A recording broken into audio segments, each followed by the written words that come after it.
ये आकाशवाणी रायपुर है। प्रादेशिक समाचार बुलेटिन के साथ मैं शशिकांत यादव।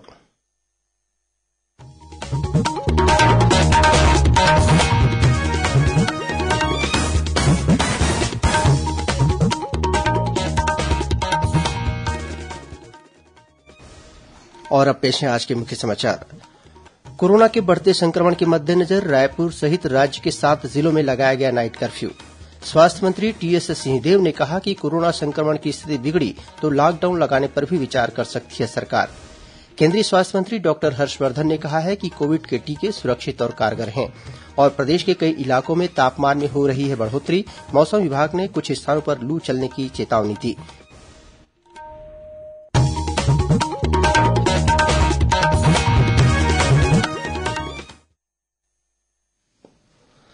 कोविड मरीजों की संख्या फिर से बढ़ रही है, इसलिए सभी श्रोताओं से अपील है कि कोई भी कोताही न बरतें। सभी सुरक्षा उपायों का पालन करें और 45 वर्ष से ऊपर के सभी लोग बेहिचक टीका लगवाएं, सुरक्षित रहें और इन आसान उपायों का पालन करें।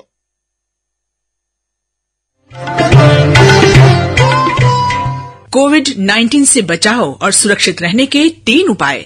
मास्क लगाएं, 2 गज दूरी है जरूरी, सुरक्षित दूरी रखें, हाथ और मुंह साफ रखें। अब समाचार विस्तार से। कोरोना संक्रमण के बढ़ते मामलों को देखते हुए आज से प्रदेश के 7 जिलों में नाइट कर्फ्यू लगा दिया गया है। ये जिले हैं रायपुर, दुर्ग, कोरिया, सरगुजा, रायगढ़, सूरजपुर और जशपुर। रायपुर जिला कलेक्टर डॉक्टर एस भारतीदासन द्वारा जारी किए गए आदेश के अनुसार रायपुर और बिरगांव के नगरीय क्षेत्रों में कोई भी स्थायी और अस्थायी दुकान या व्यावसायिक प्रतिष्ठान रात 9 बजे के बाद नहीं खुला रहेगा। इन्हें सुबह 6 बजे से रात 9 बजे तक खोलने की ही अनुमति रहेगी। वहीं रेस्टोरेंट, होटल और ढाबों में सुबह 8 बजे से रात 10 बजे तक बैठकर खाने की सुविधा होगी, जबकि रात्रि 11:30 बजे तक टेक अवे और होम डिलीवरी की सुविधा दी जाएगी। कोई क्षेत्र कंटेनमेंट क्षेत्र घोषित हो जाता है तो उस क्षेत्र के सभी व्यावसायिक प्रतिष्ठान बंद कर दिए जाएंगे। नियमों का उल्लंघन किए जाने पर जिला प्रशासन द्वारा संबंधित दुकान या संस्थान को तत्काल प्रभाव से 15 दिनों के लिए सील कर दिया जाएगा। वहीं दूसरे राज्यों से 72 घंटों के लिए रायपुर जिले के प्रवास पर आने वाले लोगों को 7 दिन के होम क्वारेंटाइन नियम से छूट मिलेगी, लेकिन ऐसे लोगों पर बेवजह घूमने फिरने और मिलने जुलने पर पाबंदी रहेगी। वहीं दुर्ग जिले में भी रात 9 बजे तक ही दुकानें खुली रखी जा सकेंगी, जबकि रेस्टोरेंट, होटल और ढाबों को रात 10 बजे तक खुला रखने की अनुमति रहेगी। कोरिया जिले में भी रात 9 बजे से सुबह 6 बजे तक कर्फ्यू लगा दिया गया है। रात 8 बजे के बाद किसी भी दुकान को खुला रखने की अनुमति नहीं होगी। रेस्टोरेंट और होटल आदि रात 9 बजे तक ही खुले रखे जा सकेंगे। इसके अलावा सरगुजा, सूरजपुर और जशपुर जिलों में रात 8 बजे के बाद दुकानों को खुला रखने की अनुमति नहीं रहेगी। इन जिलों में पेट्रोल पंप और मेडिकल स्टोर्स पर समय सीमा की पाबंदी नहीं रहेगी। सभी व्यापारियों, कर्मचारियों और ग्राहकों के लिए मास्क पहनना जरूरी होगा। साथ ही उन्हें सामाजिक दूरी का पालन भी करना होगा। दुकानों में आने वाले ग्राहकों के लिए दुकान संचालक को मास्क और सैनिटाइजर की व्यवस्था करनी होगी। राज्य में 1 अप्रैल से कोरोना टीकाकरण अभियान का तीसरा चरण शुरू हो रहा है। देशव्यापी इस अभियान के तहत 1 अप्रैल से 45 वर्ष से अधिक उम्र के लोगों को कोविड के टीके लगाए जाएंगे। टीकाकरण के लिए 45 वर्ष से ऊपर के लोगों को किसी भी तरह के चिकित्सक सर्टिफिकेट देने की जरूरत नहीं होगी। स्वास्थ्य विभाग की अपर मुख्य सचिव रेणु जी पिल्ले ने सभी जिला कलेक्टरों को पत्र भेजकर तीसरे चरण में कोरोना टीकाकरण के लिए व्यापक तैयारियां सुनिश्चित करने के निर्देश दिए हैं। इस चरण में राज्य में 45 वर्ष से अधिक उम्र के 58,66,000 से ज्यादा लोगों को कोरोना टीका लगाया जाएगा। यह कुल जनसंख्या का लगभग 20% है। रायपुर जिले के 58 सरकारी अस्पतालों और केन्द्रों में कोरोना जांच और निःशुल्क वैक्सीन लगाने की व्यवस्था की गई है। वहीं 57 निजी अस्पतालों में भी कोरोना टीकाकरण का कार्य किया जाएगा। जिला कलेक्टर डॉक्टर एस भारतीदासन और मुख्य चिकित्सा और स्वास्थ्य अधिकारी डॉक्टर मीरा बघेल ने लोगों से अपील की है कि पात्र नागरिक अपना फोटो पहचान पत्र दिखाकर किसी भी केन्द्र से कोविड की वैक्सीन लगवा सकते हैं। इस संबंध में और अधिक जानकारी के लिए निःशुल्क हेल्पलाइन नंबर 104 पर संपर्क किया जा सकता है। वहीं दुर्ग शहर के 24 स्थानों पर कोरोना टीकाकरण की सुविधा दी जाएगी। इस बीच स्वास्थ्य मंत्री टीएस सिंहदेव ने बताया है कि राज्य में बीते 27 मार्च तक 1,14,000 से अधिक लोगों को कोरोना के टीके लग चुके हैं। स्वास्थ्य मंत्री ने कहा कि प्रदेश में अब प्रतिदिन 2 लाख लोगों को कोरोना का टीका लगाए जाने का लक्ष्य रखा गया है। स्वास्थ्य विभाग द्वारा इस लक्ष्य को पूरा करने के संबंध में सारी तैयारियां की जा रही हैं। श्री सिंहदेव ने दुर्ग और अन्य जिलों में कोरोना संक्रमण के बढ़ते मामलों पर चिंता जताई है। उन्होंने कहा कि स्थिति बिगड़ने पर लॉकडाउन के बारे में भी विचार किया जा सकता है। सैद्धांतिक रूप से या थ्योरेटिकली जिसको कहते हैं, अगर कहें तो लॉकडाउन क्योंकि हुए हैं और दुनिया में हुए हैं तो लॉकडाउन आज भी हो सकता है। लेकिन लॉकडाउन को लेकर दुनिया ने ये अनुभव किया है कि ये हल नहीं है। बहुत गंभीर स्थिति बन गई तो मान लीजिए कि पिछले कल का जो आंकड़ा है कम टेस्टिंग का, दुर्ग का 45.94 दिखा रहा है पॉजिटिविटी, 46, ये हर 100 में से करीब करीब हर 2 व्यक्ति में से 1 व्यक्ति पॉजिटिव आ रहे हैं। तो ये तो बहुत गंभीर स्थिति हो गई। पर क्योंकि टेस्टिंग कम, ऐसी स्थिति अगर बनेगी तो लॉकडाउन के लिए सरकार को जरूर सोचना चाहिए। दूसरी ओर नेता प्रतिपक्ष धरमलाल कौशिक ने आरोप लगाया है कि सरकार कोरोना के बढ़ते संक्रमण के प्रति उदासीन है। इस संक्रमण को रोकने के लिए जिस तरह की सावधानियां बरती जानी चाहिए और कदम उठाए जाने चाहिए वो समय रहते नहीं उठाए गए। इस बीच राज्य में कल कोरोना संक्रमित 1423 नए मरीज मिले हैं। वर्तमान में 20,000 से अधिक मरीजों का इलाज विभिन्न अस्पतालों या होम आइसोलेशन में चल रहा है। कल कोरोना संक्रमण से 18 लोगों की मृत्यु हुई है। वहीं संसदीय सचिव रूपकुमारी चौधरी कोरोना पॉजिटिव पाई गई हैं। केंद्रीय स्वास्थ्य मंत्री डॉक्टर हर्षवर्धन ने कहा है कि कोविड के टीके सुरक्षित और कारगर हैं। आज दिल्ली के हृदय और फेफड़ा रोग संस्थान में कोविड का दूसरा टीका लगवाने के बाद उन्होंने लोगों से टीका लगवाने के लिए आगे बढ़ने और टीकाकरण को जन आंदोलन का रूप देने की अपील की। डॉक्टर हर्षवर्धन ने लोगों से टीके के किसी भी दुष्प्रचार पर विश्वास न करने को भी कहा। स्वास्थ्य मंत्री ने कहा कि टीका लगवाने के बाद भी संक्रमित होने के कुछ ही मामलों की पुष्टि हुई है।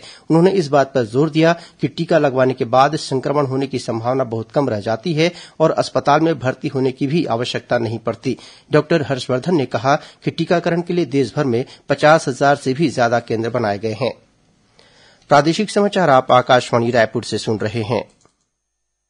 छत्तीसगढ़ की खबरों से है आपका वास्ता और खबरों की विश्वसनीयता से है हमारा वास्ता। आकाशवाणी समाचार रायपुर के प्रादेशिक समाचार बुलेटिन के साथ ही हमारे समसामयिक कार्यक्रम आप रेडियो के अलावा अपने मोबाइल पर भी सुन सकते हैं। आकाशवाणी समाचार फेसबुक, ट्विटर और यूट्यूब पर भी उपलब्ध है। हमारा Facebook page Chhattisgarh news on AIR, Twitter handle CGAIR news और हमारा यूट्यूब चैनल है छत्तीसगढ़ AIR न्यूज। तो अब रेडियो के साथ ही आपके मोबाइल के जरिए भी हम पहुंच रहे हैं आप तक। छत्तीसगढ़ की हर खबर के लिए सुनते रहिए आकाशवाणी समाचार। और अब आगे बढ़ते हैं बाकी के समाचारों की ओर। छत्तीसगढ़ वेतन पुनरीक्षण अधिनियम 2017 के तहत सरकारी कर्मचारियों को एरियर्स की तीसरी किस्त का भुगतान किए जाने संबंधी आदेश जारी किया गया है। इसमें कर्मचारियों को जुलाई 2016 से सितंबर 2016 तक की एरियर्स राशि दी जाएगी। वहीं शेष किस्तों के भुगतान के संबंध में अलग से आदेश जारी किया जाएगा।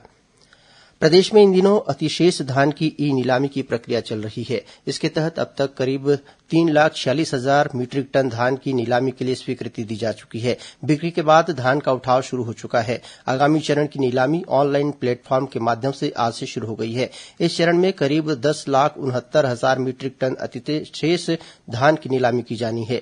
ई नीलामी में शनिवार और रविवार को छोड़कर अन्य कार्य दिवसों में सुबह 11 बजे से दोपहर 3 बजे तक पंजीकृत क्रेता बोली लगा सकते हैं। इस संबंध में और अधिक जानकारी मार्कफेड की वेबसाइट पर उपलब्ध है।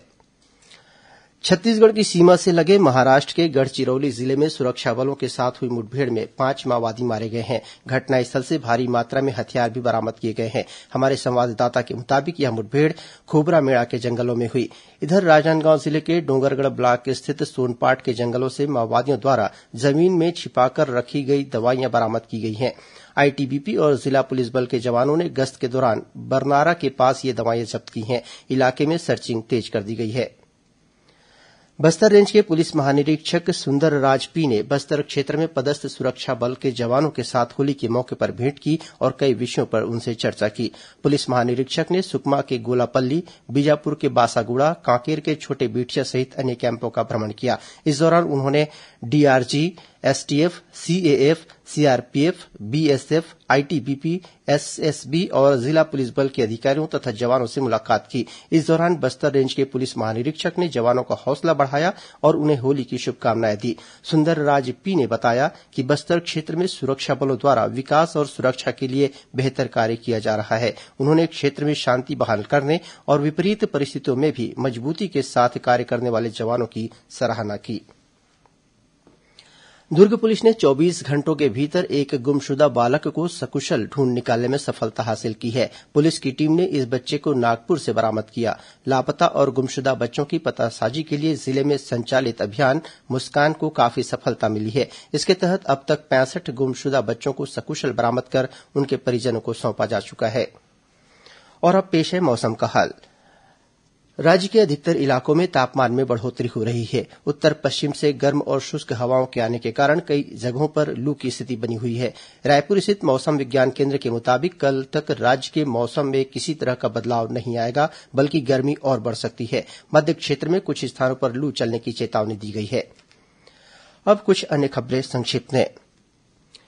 रायपुर जिले की सभी सोनोग्राफी संस्थाओं के लिए पीसीपीएनडीटी एक्ट के तहत ऑनलाइन पंजीयन अनिवार्य किया गया है। गरियाबंद जिले के फिंगेश्वर थाना क्षेत्र स्थित बहरापाल गांव में एक ही परिवार के 3 लोगों ने आत्महत्या करने की कोशिश की। इनमें से एक व्यक्ति की मौत हो गई, जबकि 2 अन्य की स्थिति गंभीर बनी हुई है। इसी जिले के नागरगुड़ा गांव में जनपद पंचायत में कार्यरत एक कर्मचारी ने अज्ञात कारणों से फांसी लगाकर आत्महत्या कर ली। कोरिया जिले के पटना थाना क्षेत्र में एक महिला की हत्या के मामले में पुलिस ने उसके पति को गिरफ्तार कर लिया है।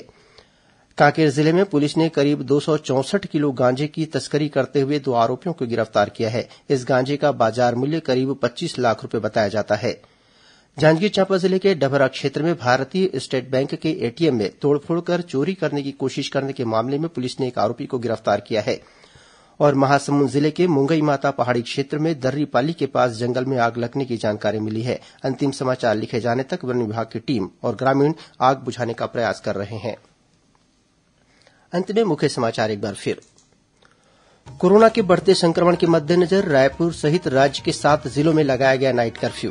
स्वास्थ्य मंत्री टीएस सिंहदेव ने कहा कि कोरोना संक्रमण की स्थिति बिगड़ी तो लॉकडाउन लगाने पर भी विचार कर सकती है सरकार। केंद्रीय स्वास्थ्य मंत्री डॉक्टर हर्षवर्धन ने कहा है कि कोविड के टीके सुरक्षित और कारगर हैं। और प्रदेश के कई इलाकों में तापमान में हो रही है बढ़ोत्तरी। मौसम विभाग ने कुछ स्थानों पर लू चलने की चेतावनी दी। इसी के साथ प्रादेशिक समाचार बुलेटिन समाप्त हुआ। नमस्कार।